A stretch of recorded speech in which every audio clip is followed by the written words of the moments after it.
मृत्यु जरूर लेने के लिए। साथियों, खबरों का सागर हमारे चैनल में आपका हार्दिक स्वागत है। मैं हूं आपका अपना जगदीश असीजा और मेरे साथ है हिसार लोकसभा से राष्ट्रीय लोक स्वराज पार्टी के प्रत्याशी महंत देवगिरी जी, जो नगुरा से हैं और राजनीति में उतरे हैं। बंद कर देना पंखे।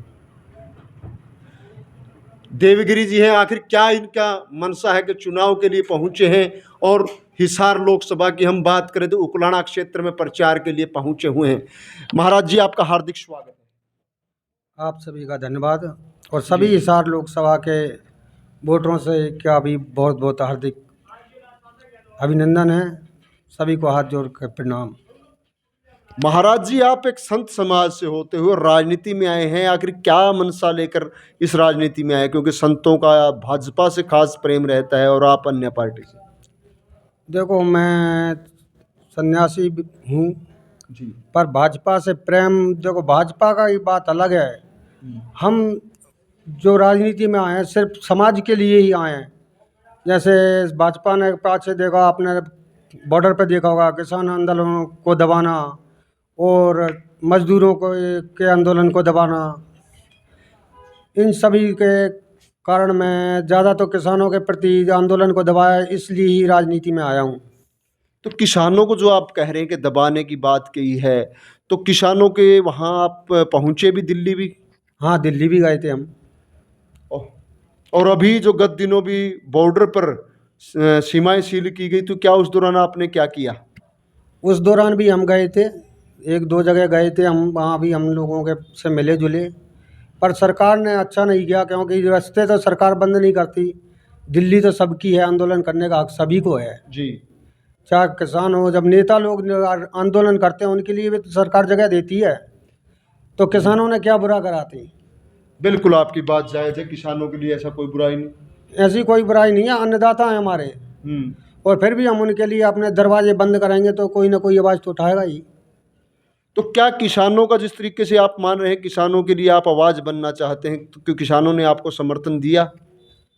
देखो, सभी किसान हैं, समर्थन तो सब अपने उद्देश्य के लिए सभी देते हैं। बाकी जो इसका जहाँ मन करता है वहीं वोट देता है, चाहे किसान हो या मजदूर हो। महाराज जी, आपने कहा कि किसानों और मजदूरों का दर्द है, उसकी आवाज़ आप बनना चाहते हैं, तो क्या उनसे राय भी जाने कि आप इस चुनावी मैदान में आ रहे हैं, एक पार्टी अलग से आए हैं? क्योंकि अभी किसान का कहीं इससे जिक्र नहीं है जो आपका पर्चा में देख रहा हूँ। पर्चे में तो नहीं है, पर हमने किसानों से पूछा है, गए भी हैं जी। तो उन्होंने एक ही बात कही, जो हमारे हक के लिए लड़ेगा हम उसी का समर्थन करेंगे। जी। तो आप लोग कितने क्षेत्र में भी जा चुके हैं और आगामी क्या रणनीति रहने वाली? अभी हम 6 विधानसभा कवर कर चुके हैं लगभग, और आगामी 2-4 दिन में हम दोनों लोग वो विधानसभा भी कवर करने की तैयारी में हैं। तो आप क्या मानते हैं, किस तरीके से लोगों को अभी जो आशीर्वाद मिल रहा है? हमें आशीर्वाद तो अच्छा मिल रहा है, जहाँ तक लोगों के है। सरकार, मतलब सरकार के जो उनकी आवाज़ रखे उसको सदन में भेजने की तैयारी है। तो एक हम बात करें, राजनीति एक गंदी चीज़ भी बताते हैं, तो उसको कैसे, किस नज़रिए से देखते हैं आप? देखो, राजनीति तो गंदी चीज़ है नहीं है, पर राजनीति आजकल गंदी बना दी गई है। पहले राजा महाराजा भी रहते थे, वो अपने गुरुओं को पूछ कर राजनीति करते थे, तो उस टाइम राजनीति गंदी नहीं थी। जी। आजकल जो जाते हैं वो भ्रष्टाचारी चले जाते हैं, तो उनको राजनीति को गंदी कर दिया है। इसीलिए हम राजनीति में उतरे हैं। पहले भी राजनीति में साधु संत थे, पर वो दूर बैठकर उनको राजनीति करते थे। आज के समय कोई मानता नहीं है, इसलिए ही जो कोई ना कोई आवाज़ बन के आगे आ रहा है राजनीति में।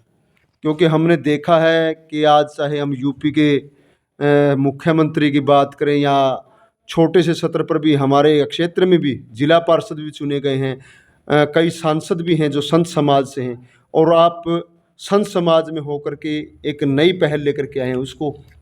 देखो, संत समाज में अपनी जगह है। देखो, हम किसान मजदूर के बेटे हैं और हमने बचपन से ही किसानी और मजदूरी करी हुई है। हमको सबसे ज़्यादा उन्हीं का दर्द है, इसलिए हम राजनीति में आए हैं। नहीं, हमें राजनीति में आने का कोई शौक़ नहीं था। तो और क्या कुछ मुद्दे हैं किसान और मजदूर के साथ में? किसान मजदूर के बाद हमारा दूसरा मुद्दा होगा जो अपने 73 और 74वां संशोधन है। 73वें संशोधन में गांव की सरकार गांव से चलती है और शहर की सरकार शहर से चलती है, जो सारा हक सरकारों ने छीन रखा है, जी उसको पूरा दिलाने की कोशिश करेंगे। बाकी अपने क्षेत्र की समस्या देख रहे हैं, काफ़ी समस्या हैं, उनको दूर करने की कोशिश करेंगे। एक जो हमारे लोग पलायन करके विदेशों में जाते हैं ना, हम उसको रोकना चाहते हैं। अपने ही देश में उनको अच्छा रोजगार मिले, अच्छी व्यवस्था मिले, जो उनको विदेशों में नहीं जाना पड़े। जी अगर हमारे देश का कोई भी नागरिक विदेश में जाकर काम करेगा तो वहाँ तरक्की होती है, जबकि हमारा देश पीछे रह जाता है।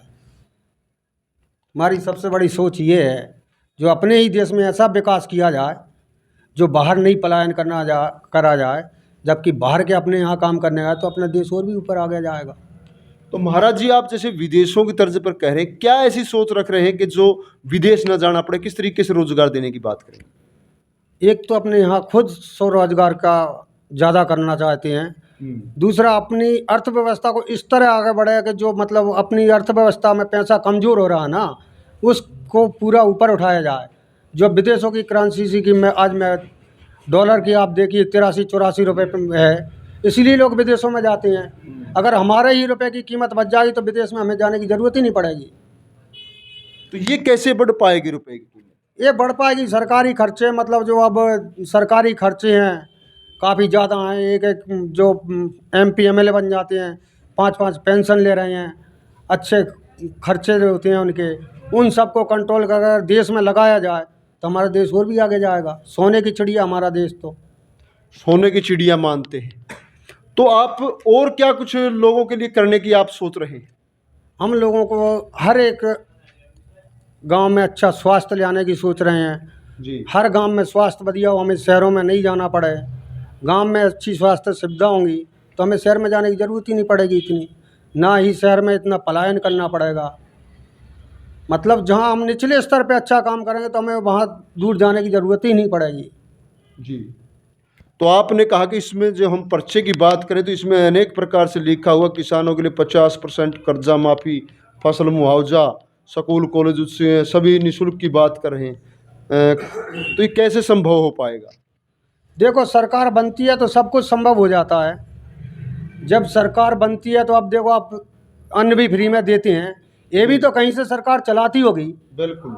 तो इसी तरह जब सरकार बनेगी तो घोषणा करते हैं तो उनको पूरा करने के लिए सब व्यवस्था हो जाती है। अब सरकार व्यवस्था ही नहीं करनी चाहेगी तो होता कुछ भी नहीं है। आप अपने घर का ही बजट लेके चलो, अगर हम चाहें तो अपने घर का बजट बढ़ा लेते हैं और कम करके चले तो उसी में संपूर्ण हो जाता है। इसी तरह सरकार का काम होता है। अब आप देखिए, सरकार एक रैली में 50,000 करोड़ भी खर्च कर देती है, जो बड़े बड़े नेता हैं। जी अगर हम उसको रैली में ख़त्म करने की बजाय अपने किसानों में या आम पब्लिक में बांटेंगे तो वो खर्चा कम ही होगा ना, उसमें देश आगे ही बढ़ेगा। तो महाराज जी, जो आपने बात करी है कि आप जनता को तैयार कर रहे हैं और लोगों को रोजगार देने की बात कर रहे हैं, तो आने वाले समय में जिस प्रकार से आप जीतते हैं तो एकमात्र सांसद होंगे आपकी पार्टी से, या कितने प्रत्याशी अभी खड़े हो रहे हैं? अभी हमारे 6 प्रत्याशी, लगभग 3 की तो अनाउंसमेंट हो चुकी है। जी 3 की अनाउंसमेंट होने की तैयारी है। हो सका तो 10 की 10 लोकसभा पे लड़ा जाएगा। हरियाणा में आपकी पार्टी चुनाव लड़- हाँ, अभी पहले नई पार्टी है जी। तो हरियाणा की 10 ही सीटों पर लड़ने की संभावना है। मान लीजिए अगर आप जीत जाते हैं तो इस व्यवस्था को कैसे परिवर्तित कर पाएंगे? अभी 10 ही सांसद होंगे तो। देखो, जब हम नीचे से थोड़ा करेंगे, थोड़े थोड़े अपने क्षेत्र में तो बदल ही सकते हैं। जी तो आगे अच्छा अपने क्षेत्र में काम करेंगे तो दूसरे क्षेत्र में भी हमको सहयोग मिलेगा तो आगे बढ़ने की। राजनीति में चुनाव लड़ने के लिए एक बजट की जरूरत होती है, तो उसके लिए कैसे क्या व्यवस्था करने वाले हैं आप? देखो, अपने तो जो भी व्यवस्था करते हैं हमारे सेवक करते हैं। हमारे पास बजट भी नहीं था, हमारे सेवक ही हमारे बजट की व्यवस्था करते हैं। कितना एक बजट लगाने की तैयारी है और कितना आप मानते हैं? देखो, हमारे बजट का कोई हिसाब नहीं है, क्यों अपना बजट नहीं है। हमारे सेवक जितना ले आते हैं लगा देते हैं। अब बजट तो सेवकों के ऊपर निर्भर करता है। क्योंकि इस चुनाव में बताते हैं कि लगभग 70 लाख रुपए की सीमा है एक लोकसभा सांसद के लिए चुनाव लड़ने की, और पर्दे के पीछे की हम बात करें तो एक एक जो प्रत्याशी है लगभग 10-10 20-20 करोड़ रुपए लगा देते हैं, तो उस बारे क्या कहेंगे? देखो नाजायज़ खर्चा करते हैं वो लोग, वोट खरीदते हैं, वोट खरीदने में तो पैसा लगता ही है। जी। अगर जो वोट खरीद के पैसा वोट खरीदते हैं इसीलिए वो काम नहीं करते। हमने वोट खरीदना नहीं है, अगर हम जीते तो हम तय दिल से सबका काम करेंगे, सभी को बिना भेदभाव के सभी का काम करेंगे। तो और हिसार लोकसभा क्षेत्र की जनता को क्या संदेश देना चाहेंगे आपको वोट दे? हम लोग हिसार लोकसभा की जनता को अपील करते हैं कि जो भी आपको हमारी घोषणा अच्छी लगी तो आप सभी हमें वोट दीजिए जिताकर। हम आपके पूरे सहयोग के साथ और आपकी पूरी उम्मीदों पे खरा उतरने की कोशिश करेंगे। जी, आपका नाम और बता दीजिए। हमारा नाम देवगिरी है, नगूरा रहते हैं। तो साथियों, जिस प्रकार आपने देखा कि हमारे साथ नगूरा से जो हिसार लोकसभा प्रत्याशी है महंत देवगिरी जी, इनके साथ चर्चा हुई है और इन्होंने बताया कि उनकी आगामी क्या रणनीति रहने वाली है और राष्ट्रीय लोक स्वराज पार्टी से चुनाव लड़ रहे हैं। तो इनके साथ आपकी जो वार्ता हुई है, आप भी अपने कमेंट के माध्यम से ज़रूर बताइएगा कि किस प्रकार से इनका लोकसभा चुनाव लड़ना और जीतना क्या क्या यह कर सकते हैं, तो आप अपने सुझाव भी जरूर देंगे। तो साथियों, आप लोगों से फिर से अन्य खबर के साथ मिलेंगे, तब तक के लिए धन्यवाद। मैं हूं आपका अपना जगदीश असीजा। धन्यवाद।